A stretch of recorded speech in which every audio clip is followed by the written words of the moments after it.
សូមស្វាគមន៍បងប្អូនដែលចូលមកកាន់ការផ្សាយរបស់នាងខ្ញុំបងប្អូនឃើញអត់រូបភាពមួយស្លឹកនេះហាក់បីដូចជាមានទឹកមុខក្រៀមក្រំបងប្អូនចឹងហើយថ្ងៃនេះខ្ញុំមកជម្រាបជូនបងប្អូនគឺតាក់ទងនឹងដំណឹងដែលតក់ស្លុតហើយជាដំណឹងដែលការប៉ັດដែលក្រុមបងបងក្នុងរង្វង់សិល្បៈបានបង្ហោះឡើងបើមិនមែនជាការប៉ັດគឺគាត់មិនបង្ហោះនោះទេចាអ្នកនាងខាត់សុខីមបានបង្ហោះរូបលោកសូធាមួយសន្លឹកហើយសរសេរសារអមដូចនេះថាខ្ញុំពិតជាតក់ស្លុតខ្លាំងណាស់សឹងមិនគួរឲ្យជឿបងអូនសុធាដែលសម្ដែងបានចាច់ឋានហើយហេតុអ្វីសូមចូលរួមចែករំលែកទុកគ្រួសារនៃសពផងបន្ទាប់មកទៀតអ្នកកញ្ញានេះមនីនាថក៏បានបង្ហោះដូចនេះថាបងអើយពួកយើងទទួលយកអត់បានទេចាបងប្អូនទាំងអស់គ្នាលោកសុធាបើតាមការសន្និដ្ឋានមើលទៅគឺលោក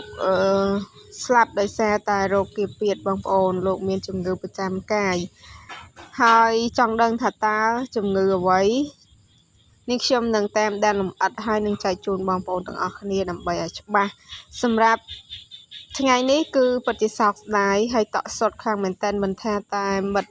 ក្នុងរង្វង់សិល្បៈឬក៏fan ក្តីពីព្រោះតែលោកសុធាគឺលោកចាមានស្នាដៃជាច្រើនមិនថារឿងប្រវត្តិសាស្ត្ររឿងខ្សែភាពយន្តចាក់បញ្ចាំងនៅទូរទស្សន៍ឬក៏វិធីករឬក៏ដាម៉ូដអី